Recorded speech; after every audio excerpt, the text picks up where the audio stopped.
Assalamualaikum warahmatullahi wabarakatuh. Perkenalkan nama saya Davan Putakin. Saya akan menjawab pertanyaan dari ujian akhir semester mata kuliah strategi belajar mengajar.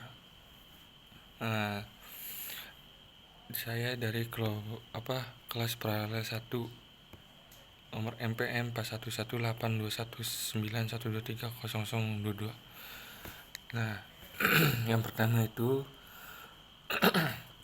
apa kepanjangan dari RPP?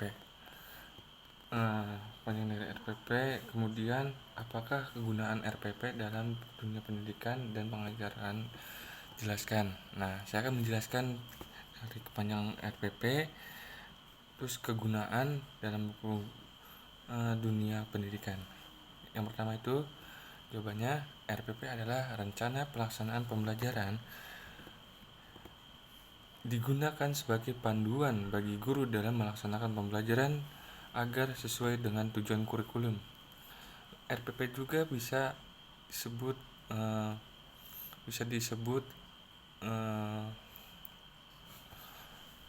membantu proses perjalannya suatu akademik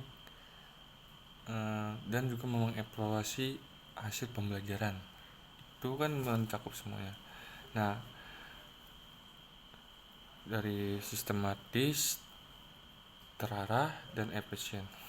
Dan tujuan pembelajaran dari materi, metode, dan evaluasi digunakan. Nah, yang kedua, jika dalam suatu kelas mengalami kendala sehingga situasi harus dikondisi agar sesuai dengan acuan dalam RPP dan tujuan dalam materi tercapai, maka kemampuan apa yang harus dimiliki seorang guru? Dan jelaskan. Guru harus memiliki kemampuan manajemen. Apa tuh manajemen? Kelas misalnya flexibility atau kreativitas. Nah, itu kan kreativitas itu kayak modifikasi dalam suatu pembelajaran. Misalnya, contohnya senam lantai. Itu dari kelas 1 sampai kelas 2 itu gak mungkin dong ikutin materi dengan kelas 4, 5, 6 gitu. Nah, caranya gimana modifikasi suatu materi itu? Terus, guru perlu menyelesaikan metode pembelajaran dengan kondisi kelas. Nah, gimana kondisi kelas itu jangan berisik, tertib gitu, tidak mengobrol gitu. Mampu membuat suasana kondusif, ya seperti yang tadi, kayak tertib, kondusif itu kayak gimana agar anak-anak fokus saat materi disampaikan itu gimana gitu.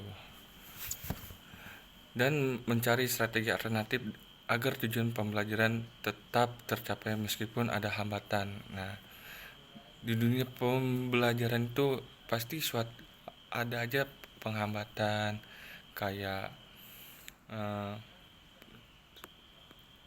anak-anak kurang mengerti gitu. Nah, nomor 3 itu pendekatan pembelajaran terdiri dari 2 subjek yang menjadi pusat dan guru dapat memilih salah satu dalam pelaksanaan pembelajaran, yaitu 1. Pendekatan pembelajaran terdiri dari teacher berpusat pada guru, berpusat pada siswa. Guru dapat memilih pendekatan yang sesuai dengan materi, kondisi kelas, dan kebutuhan siswa. Nah, 4.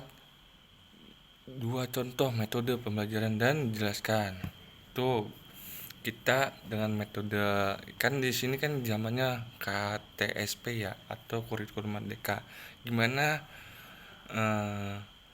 agar siswa itu dapat mengerti itu dengan kreativitas kita. Misalnya siswa itu suruh bertanya atau menjelaskan apa yang dijelaskan. Nah, sebagian juga guru bisa dengan metode ceramah, pencapaian, atau dilakukan secara lisan guru pada siswa gitu, dapat bisa mudah dimengerti. Metode diskusi itu perlu. Kenapa?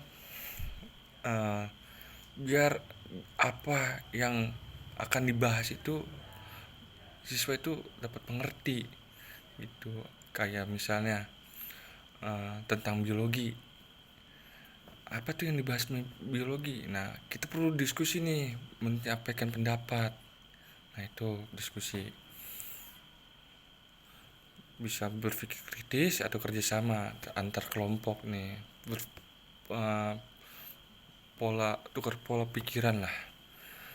Nah, yang kelima itu berikan penjelasan apa yang dimaksud dengan model pembelajaran. Berikan satu saja contoh model.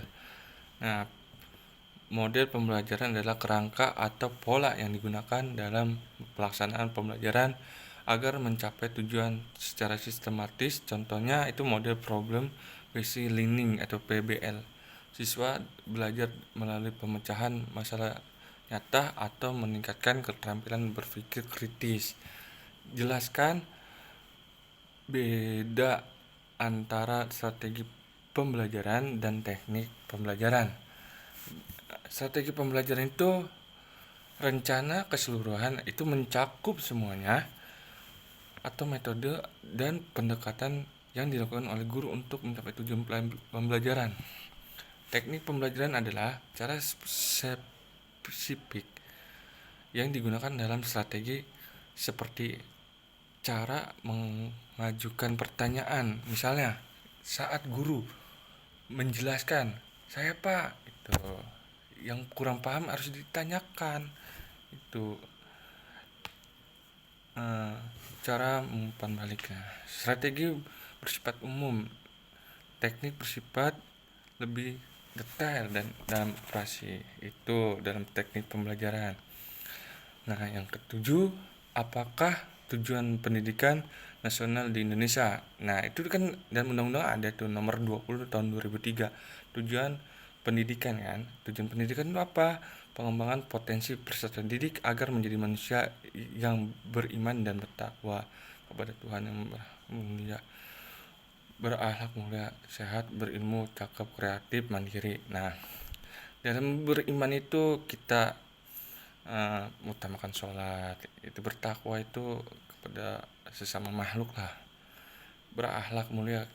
Kita misalnya contoh guru sama murid gimana akhlaknya itu, sehat, kreatif itu jelas, mandiri itu jelas, dan menjadi warga negara yang demokratis, itu yang berpikir serta bertanggung jawab. Nah, yang terakhir, jelaskan serta lugas dan dapat dipahami perbedaan antara pendidikan dengan pengajaran. Pendidikan adalah proses pembentukan karakter, nilai, dan kepribadian peserta didik secara menyeluruh. Pengajaran adalah kegiatan menyampaikan ilmu, pengetahuan, dan keterampilan oleh guru kepada siswa. Jadi, pengajaran adalah bagian dari pendidikan, tetapi pendidikan mencakup aspek yang lebih luas. Sekian, terima kasih. Apabila kesalahan, mohon maaf. Wabillahi taufiq hidayah. Assalamualaikum warahmatullahi wabarakatuh.